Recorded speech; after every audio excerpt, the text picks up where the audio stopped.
మరోవైపు రోజా వ్యాఖ్యలకు టీడీపీ ఎమ్మెల్యేలు కౌంటర్ ఇచ్చారు. జగన్ ఏ రోజైనా భార్యతో కలిసి తిరుమలకు వచ్చారా అని ప్రశ్నించారు ఎమ్మెల్యే పులివర్తి నాని. రోజా మరోసారి నోరు పారేసుకుంటే మహిళలు ఊరుకోరన్నారు.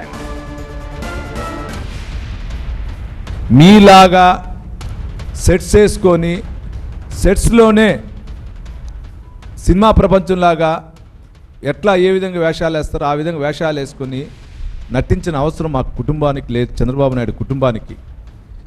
మీకు మళ్ళా చెప్తున్నాం, చంద్రబాబు నాయుడు గారు హిందుత్వం పైన వెంకటేశ్వర స్వామి పైన భక్తి, కలియుగ వెంకటేశ్వర స్వామి భక్తి ఉంది. రేపు 21వ తారీఖున అంటే ఈరోజు వచ్చి రేపు మార్నింగ్ దర్శనం చేసుకుంటున్నారు. మీకు మీ నాయకుడికి దమ్ము ధైర్యం ఉంటే మీరందరూ కూడా చెప్పి రేపు ఎప్పుడైనా సరే వెంకటేశ్వర స్వామిని కుటుంబ సమేతంగా వచ్చి డిక్లరేషన్లు సంతకం చేసి పెట్టి వెళ్ళమనండి. హిందుత్వాన్ని జగన్ కించపరుస్తున్నారని నగరి ఎమ్మెల్యే భానుప్రకాష్ ఆరోపించారు.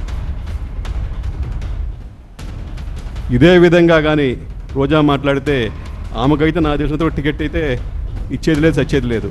కానీ పద్ధతులు మార్చుకోకపోతే జనాలు కూడా ఇప్పటికే ఎక్కడ పోయినా కూడా నగిరంటే అబ్బాబ్బా ఈ ఆమె అంటారు.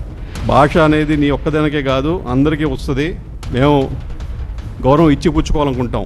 ఇంతకుముందే అన్నారు వచ్చే ముందల పెంట మీద రాయేస్తున్నావు బాను అని. నిన్ను దేంతో పోల్చారు అర్థం చేసుకో.